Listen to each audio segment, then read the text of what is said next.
Kapag isinasa puso mo raw ang salita ng mahal na Panginoon, magre-reflect po yan, mga minamahal, sa buhay mo. Pag isinasa puso mo ang salita ng Diyos, mga minamahal, magbubunga po yan. Amen. Amen. Magbubunga po yan, mga minamahal. Makikita yan sa buhay mo. Kung ano yung nasa puso mo, iyon ka. Amen. Praise the Lord. Lahat mo na magsabi ng praise the Lord. Kapag isinasa puso mo ang salita ng Diyos, mga minamahal, magkakaroon niya ng magandang epekto sa buhay mo. Mga minamahal, kaya nga ang gusto ng mahal na Panginoon, hindi mo lang basta pinakinggan. Kailangan ilagay mo rito, isa puso mo. Praise the Lord. Kasi hindi yan magbubunga kung dadaan lang yan sa pandinig natin. Amen? Hindi yan iipekto ng maganda kung dadaan lang sa pandinig natin. Mga minamahal, lahat mo na magsabi ng praise the Lord. Kapag isinasa puso natin ang salita ng Diyos, mga minamahal, magkakaroon niya ng magandang epekto, mga minamahal, sa buhay natin. Alam nyo, kapag isinasa puso mo ang salita ng Diyos, hindi ka lang Kristiyano sa salita, magiging Kristiyano ka sa gawa, sa katotohanan. Amen. Amen. Mga minamahal, ang Word of God, mga minamahal, pag isinasa puso mo ang salita ng mahal na Panginoon, babaguhin ng Diyos ang ugali mo. Totoo yan. Mga minamahal, ang Word of God, ito ang magsasaayos sa lahat ng bagay. Amen. Pati lakad mo sa mahal na Panginoon, naayusin ang salita ng Diyos. Pag-iisip mo, pagliliwanagin ng mahal na Panginoon. Mga minamahal, magkakaroon ka ng mga magandang desisyon kapag isinasa puso mo ang salita ng Diyos. Pati ugali natin, mga minamahal, babaguhin ang ating mahal na Panginoon. Palakpakan natin ng malakas na palakpak. Palakpak na nakaabot sa pandinig ng ating mahal na Panginoon. Babaguhin ng Diyos ang ugali natin pag ang Word of God nandito sa puso natin. Pag isinasa puso mo ang salita ng Diyos, gagawin kang mabuting tao ng mahal na Panginoon. Gagawin kang mabuting Kristiyano ng mahal na Panginoon. Amen. Lahat mo na magsabi ng praise the Lord. Kung hindi mo ba napapansin ang iyong sarili? Pansinin mo ang iyong sarili, mga minamahal. Malalaman mo yan kung talagang nasa puso mo ang salita ng mahal na Panginoon. Mga minamahal. Pansinin mo ang iyong sarili. Hindi mo ba napapansin ang iyong sarili? Mga minamahal, yung ugali mo, hindi na katulad ng dati. Pag merong Word of God sa puso mo, ako subok ko yan, mga minamahal. Dahil ang ugali ko, ibang-iba kaysa dati, kaysa ngayon. Mga minamahal. Ibang-iba kaysa dati. Iba ngayon, iba noon, iba ngayon. Mga minamahal. Pag meron ng salita ng mahal na Panginoon sa puso mo, mga minamahal, babaguhin ng mahal na Panginoon ang ugali mo. Mga minamahal, pansinin mo, ang ugali mo hindi na katulad ng dati kapag meron kang Word of God sa puso. Pag meron kang Kristo sa puso, mga minamahal, mag-iiba talaga ang ugali mo. Ang ugali mo ay magiging maganda, magiging mabuting tao ka, magiging mabuting Kristiyano ka. Praise the Lord. Noon, ngipin sa ngipin ka. Amen? Noon, ngipin sa ngipin ka. Kung ano yung ginawa sa iyo, yun ang gagawin mo. Mga minamahal, kung dati palaaway ka, ngayon hindi na. Amen? Yung mga umaaway sa iyo, nagagawa mo ng mahalin. Praise the Lord. Praise the Lord. Oh, hindi makapag-praise the Lord yung iba. Praise the Lord. Mga minamahal, mag-iiba. Magkakaroon ng tamang direksyon ang buhay mo. Mga minamahal, tingnan mo, kahit save ka na sa gawain, mga minamahal, pag hindi mo isinasa puso ang salita ng mahal na Panginoon, mga minamahal, kung ano ka dati, ganun ka pa rin. Iba kasi kapag meron kang Word of God sa puso, mga minamahal, praise the Lord. Lahat mo ay magsabi ng praise the Lord. Magkakaroon ng tamang direksyon ang buhay mo. Mga minamahal, bakit ko sinabing magkakaroon ng tamang direksyon ang buhay mo? Kasi yung buhay natin dati, mga minamahal, wala sa tamang direksyon. Ang buhay natin noon, mga minamahal, ay pawasak, pasira na. Papunta ng impyerno, mga minamahal. May kasabihan nga, mga minamahal, sa patalim ka nabubuhay, sa patalim ka mamamatay. Pero nung makilala mo ang mahal na Panginoon at tinanggap mo ang ating mabait na Diyos at nagkaroon ng Kristo sa puso mo, nagkaroon ng salita ng Diyos sa puso mo, hindi na ganon. Amen. Nag-iba na. Ang buhay mo, meron ng maayos na buhay. May tamang direksyon. Palakpakan natin ang malakas na palakpak. Palakpak na nakaabot sa pandinig ng mahal na Panginoon. Magkakaroon ng tamang direksyon ng iyong paglilingkod sa Diyos. Mga minamahal, magkakaroon ng tamang direksyon ng iyong paglilingkod sa mahal na Panginoon kasi i-guide ka eh. Meron kang guide. I-guide ka ng salita ng mahal na Panginoon. I-guide ka ng salita ng Diyos na nasa puso mo, mga minamahal. Ano ang sabi ng mahal na Panginoon? Ang salita ng Diyos ang siyang magiging ilawan ng iyong mga paa, ng iyong mga landas. Amen? Kasi minsan naliligaw lang naman dahil walang ilaw eh. Walang word of God. Praise the Lord. Praise the Lord.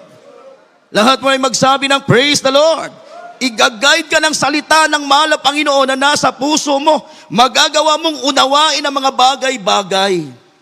Mga minamahal, pag meron kang salita ng Diyos sa puso, mga minamahal, mauunawaan mo ang mga bagay-bagay. Amen. Kasi ang salita ng mahal na Panginoon, mga minamahal, ay nakakapagpatalino. Mga minamahal, ang salita ng Diyos ay nakakapagpatalino.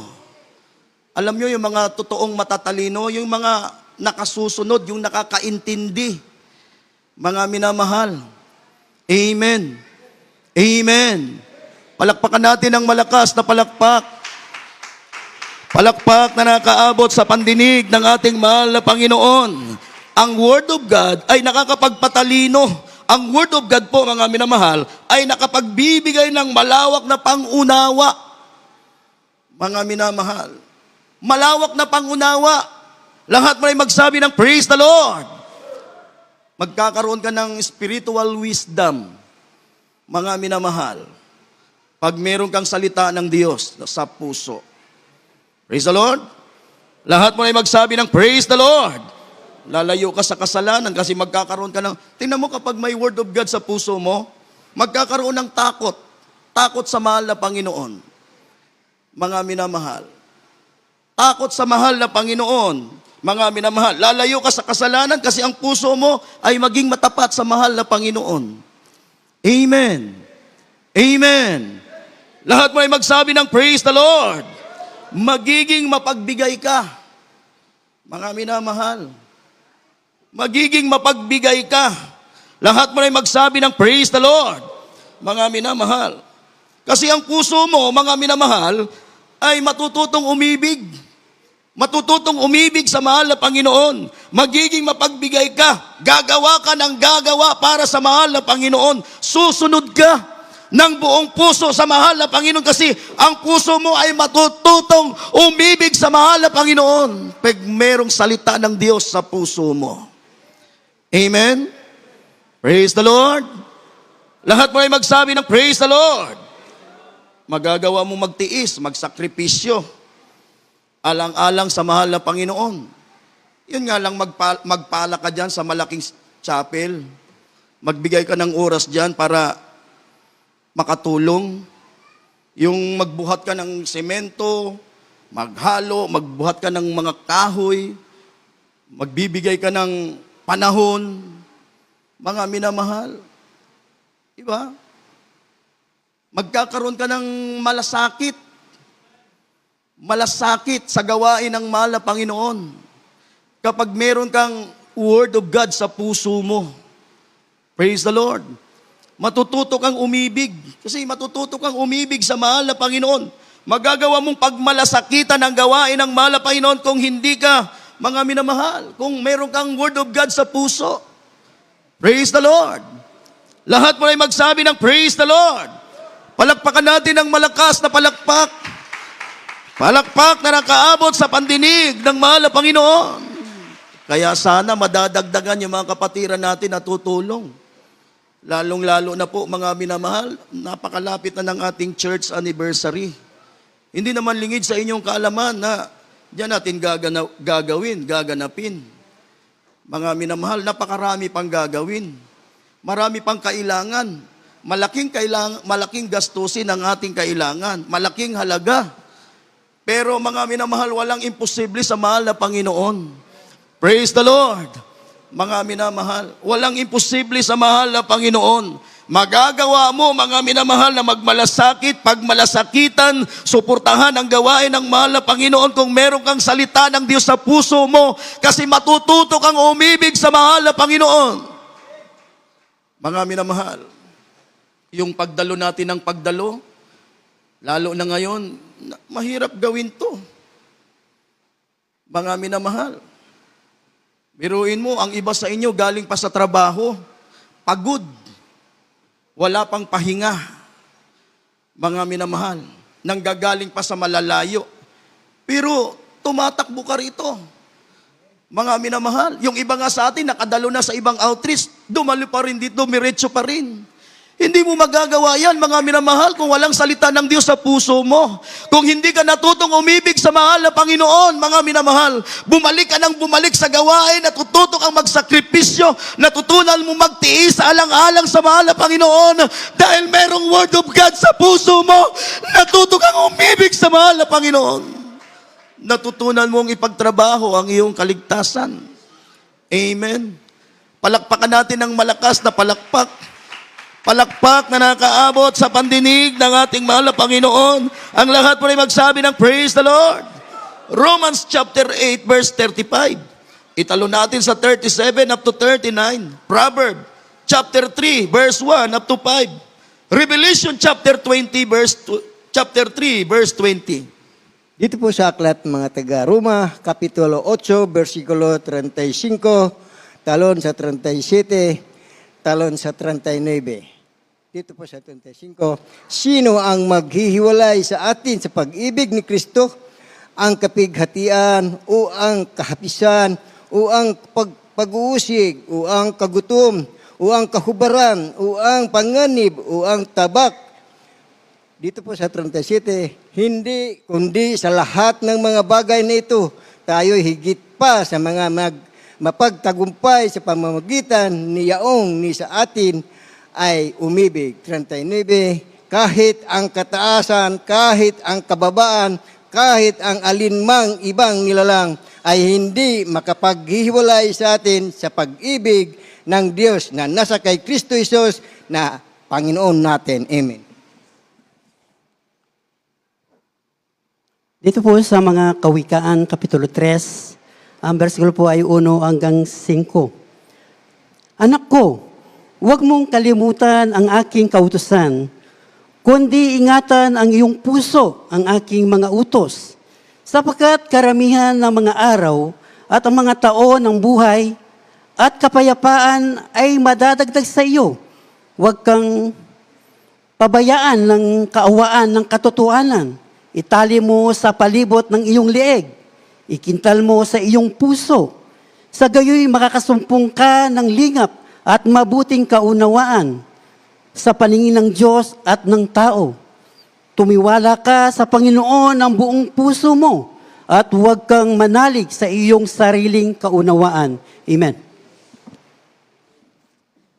Dito po sa Apokalipsis, Kabanatang 3 at ang talata ay 20. Narito, ako'y nakatayo sa pintuan at tumutuktok.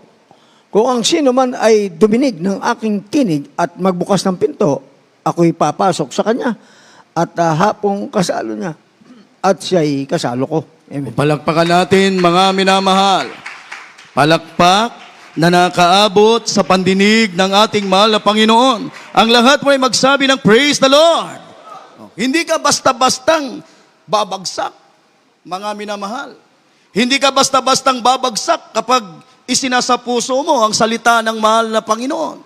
Lahat mo ay magsabi ng praise the Lord. Sabi ni Apostol Pablo, hindi ito makapagpapahiwalay sa akin. Mga minamahal, sa paglilingkod sa mahal na Panginoon, dumadating talaga yung mga trials, dumadating yung mga discouragement, dumadating yung mga pag-uusig, dumadating yung mga katitisuran, mga minamahal. Pero kung dumating man yung mga bagay na yan, mga minamahal, sabi ng Biblia, hindi ka basta-bastang mahiwalay sa mahal na Panginoon. Lahat mo ay magsabi ng praise the Lord. Kasi kapag meron kang isinasa puso mo ang Word of God, yung Word of God ang magiging pundasyon mo. Amen. Amen. Pag salita ng Diyos ang pinakapundasyon mo, kapag ang mahal na Panginoon ang siyang pinakapundasyon mo, hindi ka basta-bastang babagsak, hindi ka bastang mahiwalay. Kasi nakatanim ka sa pinakamatibay. Praise the Lord. Lahat mo ay magsabi ng praise the Lord. Kahit dumating ang trials, hindi ka basta-bastang panghinaan ng loob. Mga minamahal, hindi kayong magiging aligaga ka kung ano-ano na lang iniisip mo kasi may Word of God eh. Amen. Amen. Lahat mo ay magsabi ng praise the Lord. Palakpakan natin ng malakas na palakpak. Palakpak na nakaabot sa pandinig ng mahal na Panginoon. Tingnan nyo ang ating mga magulang sa mahal na Panginoon. Kasagsagan ng trials, hindi mo maririnig na, hindi mo makitaan na pinanghihinaan. Hindi mo maririnig ng negatibo. Mga minamahal, nagkrusada nga tayo noon, mga minamahal, wala tayong pambayad. Pero ang ating mahal na pastor, laging buo. Nandoon lagi yung kanyang pagtitiwala sa ating mahal na Panginoon. Lahat mo ay magsabi ng praise the Lord. Kung sabi ng mga tao sa kanya, sabi mo, totoo ang Diyos mo, pero bakit ganyan ang kalagayan mo? Bakit nasa kahirapan ka? Pero anong sabi lang ng ating mahal na pastor? Totoo ang Diyos. Mayaman ang Diyos, makapangyarihan ang Diyos na pinaglilingkuran ko. Mga minamahal, lahat mo na magsabi ng praise the Lord. Mga minamahal. Pero kapag walang Word of God sa puso mo, andyan yung maglalaylo ka, panghihinaan ka, aasa ka sa sarili mong kakayahan, aasa ka sa sarili mong lakas, mawawalan ka ng ganang maglingkod, mapuro ka question. Pero kapag meron kang salita ng mahal na Panginoon, hindi ka panghihinaan, hindi ka maglalaylo, mapupuno ng pag-asa ang puso mo, mga minamahal, mapupuno ng pagtitiwala ang puso mo sa mahal na Panginoon. Lahat mo ay magsabi ng praise the Lord. Mga minamahal, hindi mamamatay yung buhay mo sa espiritual, hindi mawawala. Kasi pag meron kang Word of God, mga minamahal sa puso, mga minamahal, yan ang patuloy na magbibigay sa iyo ng buhay. Ang mahal na Panginoon siyang magiging hininga mo. Lahat mo ay magsabi ng praise the Lord. Mga minamahal, ang salita ng Diyos ang patuloy na magbibigay sa iyo ng buhay. Ang mahal na Panginoon ang ating magiging hininga sa paglilingkod sa ating mahal na Panginoon. Hindi maghihinto, mga minamahal. Hindi maghihinto ang ating gawa sa mahal na Panginoon. Hindi po matitigil ang iyong paglilingkod sa Diyos. Lahat mo ay magsabi ng praise the Lord. Mga minamahal, tanggapin natin, mga minamahal, ang salita ng Diyos. Praise the Lord. Mga minamahal, tanggapin natin ang salita ng mahal na Panginoon. Mga minamahal, huwag nating i-reject, huwag nating katisuran. Paano mo maisa sa puso yan? Mga minamahal, kung yung bawat pangangaral ay nire-reject mo, hindi mo pinahalagahan, mga minamahal, iniisip mo laging patama, iniisip mo palaging sayo. Mga minamahal, hindi yan magiging pagpapala sa iyo pag ganun lagi ang iniisip mo. Mga minamahal, kung ang lahat ng bagay na ibinibigay ng mahal na Panginoon sa iyo, itinuturing mo na malaking bagay, mahalaga, mga minamahal, kayamanan, pag ituring mong pagpapala, mga minamahal, darating ang araw na yung mga bagay na ibinibigay ng Diyos sa iyo ay magiging pagpapala sa iyo, mga minamahal. Praise the Lord! Lahat mo ay magsabi ng praise the Lord! Hindi mo maisa sa puso yan kung lagi mong i-reject. Mga minamahal, kung hindi mo pagbubuksan ang mahal na Panginoon sa puso mo, mga minamahal, hindi mo maisa sa puso ang salita ng Diyos. Amen? Amen? Isa puso natin, pagbuksan natin ang mahal na Panginoon. Papasukin natin ang salita ng Diyos. Alam nyo, habang kung pinagbubuksan natin ang mahal na Panginoon, yung salita ng mahal na Panginoon sa ating mga puso, habang pinapapasok mo ang salita ng Diyos sa puso mo, mararamdaman mo agad, mga minamahal, ang pagpasok ng mahal na Panginoon sa puso mo. Naalala ko noon, mga minamahal, nung ako'y nakinig ng preaching, mga minamahal, talagang pinakinggan kong mabuti. Hindi ako natulog, hindi ako umidlip, hindi ako nag-isip ng ibang bagay. Mga minamahal, pinakinggan kong nang mabuti ang salita ng Diyos. Bagamat paulit-ulit ko na lang yung mga talatang aking naririnig, pinakinggan ko nung oras na yon, sinubukan kong talagang isa puso, mga minamahal. Habang pinapakinggan ko, mga minamahal, ang salita ng mahal na Panginoon, mga minamahal, nangingilabot ako. Nangingilabot po ako, mga minamahal. Hindi ko na malayan na yung luha. Hindi ko na malayan na umiiyak na pala ako. Na ano yung puso ko, na-touch. Na-bless ako doon sa Word of God na aking narinig. Mga minamahal. Umiiyak ako hindi dahil sa kalungkutan. Habang nakikinig ako ng salita ng Diyos. Tumatangis po ako dahil masayang-masaya ako nung oras na yun. Mga minamahal. Yung kilabot, talagang hindi ko maipaliwanag. Mga minamahal. Habang napapakinggan ko mula ng umpisa hanggang matapos, doon ko na naramdaman, mga minamahal, na napakalapit pala ng mahal na Panginoon. Mga minamahal, naramdaman ko ang presensya ng mahal na Panginoon. Minsan iniisip natin na napakalayo ng mahal na Panginoon kasi hindi mo siya maramdaman. Pero pag sinubukan mong isa puso ang salita ng Diyos, tanggapin mo ng buong puso, mararamdaman mo, mga minamahal, na ang mahal na Panginoon ay napakalapit, mga minamahal. Ikaw lang ang lumalayo. Ikaw lang ang umiiwas. Mga minamahal. Kaya hindi mo maramdaman, inilalayo mo ang puso mo sa mahal na Panginoon. Pero pag ilapit mo ang puso mo sa mahal na Panginoon, hindi mahirap maramdaman ang presensya ng mahal na Panginoon. Mula umpisa, na-bless po ako, mga minamahal. Umiiyak po ako. Tumangis ako. Tumatangis ako dahil sa kagalakan. Nagtuloy-tuloy ang aking pag-iyak. Humagulhol ako, mga minamahal. Hanggang sa nag-altar call, mga minamahal. Umiiyak ako. Hanggang sa matapos na yung preaching, matapos na yung altar call, umiiyak pa rin ako. Hanggang sa pag-uwi namin, mga minamahal, umiiyak ako. Ganun pala, mga minamahal, ang mahal na Panginoon. Kapag pumasok sa puso mo, mga minamahal, talagang mararamdaman mo ang mahal na Panginoon na napakalapit. Mga minamahal, purihin ang ating mahal na Panginoon. Sabi ng Biblia, pag pinagbuksan mo ang mahal na Panginoon, nasa iyo ang susi. Pag pinagbuksan mo ang mahal na Panginoon sa puso mo, papasok ang mahal na Panginoon. Purihin ang mahal na Panginoon.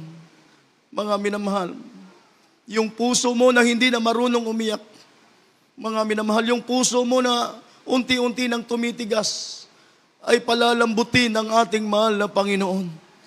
Yung puso mo na unti-unti nang nadudungisan, lilinisin ng ating mahal na Panginoon.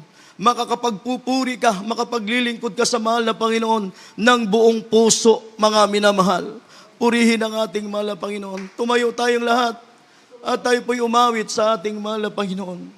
Magagawa mong sumunod ng buong puso sa mahal na Panginoon. Purihin ang ating mahal na Panginoon. Walang mahirap na bagay. Mga minamahal, pag ang mahal na Panginoon na ang siyang kumikilos sa buhay mo, purihin ang Diyos, mga minamahal.